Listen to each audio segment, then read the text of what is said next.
اور لوگوں نے انہیں خریدنا شروع کر دیا، اور ایسا وقت آیا کہ لوگوں کی بھیڑ لگ گئی پنکھے خریدنے میں۔ ایک بار اسی سڑک سے ایک خوبصورت شہزادے کا گزر ہوا۔ شہزادہ بھی ان پنکھوں کو دیکھ کر رک گیا، اور پھر شہزادے نے اس دن سارے پنکھے خرید لیے۔ اگلے ہی دن شہزادہ پھر سڑک کے کنارے پہنچ گیا اور شہزادی سے پوچھنے لگا، تم کون ہو؟ لیکن شہزادی نے کوئی جواب نہ دیا۔ پھر شہزادے نے کہا کہ تمہارے ہاتھ دیکھ کر تو نہیں لگتا کہ تم نے یہ کام پہلے بھی کیا ہے۔ شہزادی نے پھر بھی کوئی جواب نہ دیا۔ اب تو شہزادے کو اور زیادہ تجسس ہو گیا، وہ شہزادی کے بارے میں جاننا چاہتا تھا۔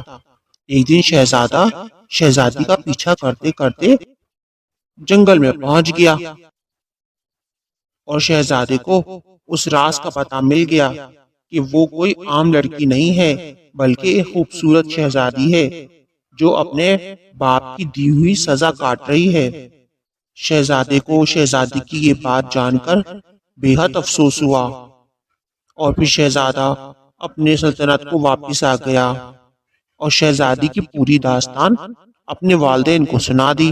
شہزادی کے والدین کو بھی شہزادی کی داستان سن کر بہت دکھ ہوا۔ پھر شہزادے نے اپنے والدین کے سامنے شہزادی سے شادی کی خواہش کا اظہار کیا۔ شہزادے کے والدین کو تو کوئی اعتراض نہ تھا، وہ اپنی بیٹے کی خوشی میں خوش ہو گئے، اور پھر بہت جلد ہی شہزادے کے والدین نے جا کر شہزادی کو اس شادی کے لیے منا لیا، اور دھوم دھام سے شہزادی کی بارات لے کر جنگل پہنچ گئے۔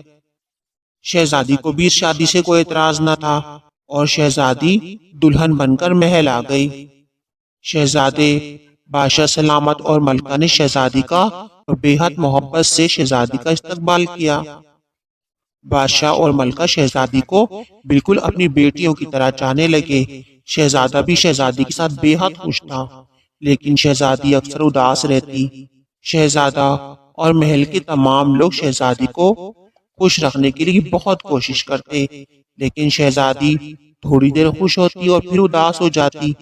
پھر ایک دن شہزادی نے شہزادے سے کہا کہ وہ اپنے والد بادشاہ سلامت اور اپنی بہنوں سے ملنا چاہتی ہے، اور ان کے لیے ایک بہت بڑی دعوت کرنا چاہتی ہے۔ شہزادے اور اس کے والدین کو تو کوئی اعتراض نہ تھا۔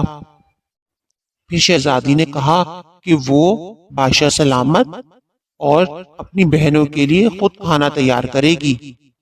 شہزادہ اور اس کے والدین تو بہت حیران ہوئے، لیکن پھر شہزادی کی خوشی کو جان کر خاموش ہو گئے کہ اگر وہ اپنے بابا کے لیے اور اپنی بہنوں کے لیے خود کھانا پکانا چاہتی ہے تو انہیں کوئی اعتراض نہیں ہے۔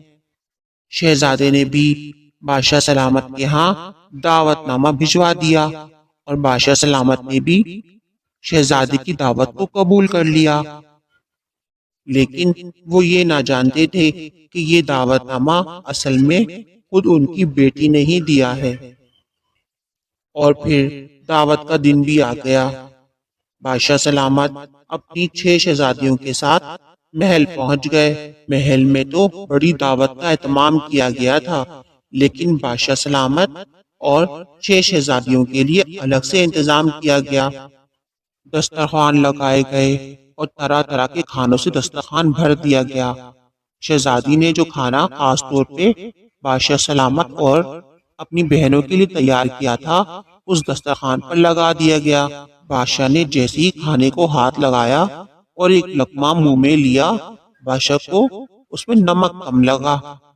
بادشاہ نے دوسری ڈش کو ہاتھ لگایا اور جب اسے کھایا تو اس میں بھی نمک کم تھا۔ بادشاہ پہلے تو بہت حیران ہوا، اور جب اسی طرح بادشاہ نے 2-3 کھانوں کو اسی طرح چکھا اور اس میں نمک کو کم پایا تو بادشاہ کو تو بے حد غصہ آیا۔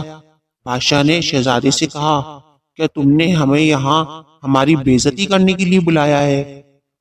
شہزادی بھی بادشاہ کے سامنے نقاب میں آ کر بیٹھ گئی۔ بادشاہ نے اپنی بیٹی کو بالکل بھی نہ پہچانا۔ بادشاہ نے اسی طرح تمام کھانوں کو باری باری چکھا اور اس میں نمک کو کم پایا۔ بادشاہ سلامت کو تو بہت غصہ آیا۔ بادشاہ نے کہا، یہ ہماری بے عزتی کی جا رہی ہے۔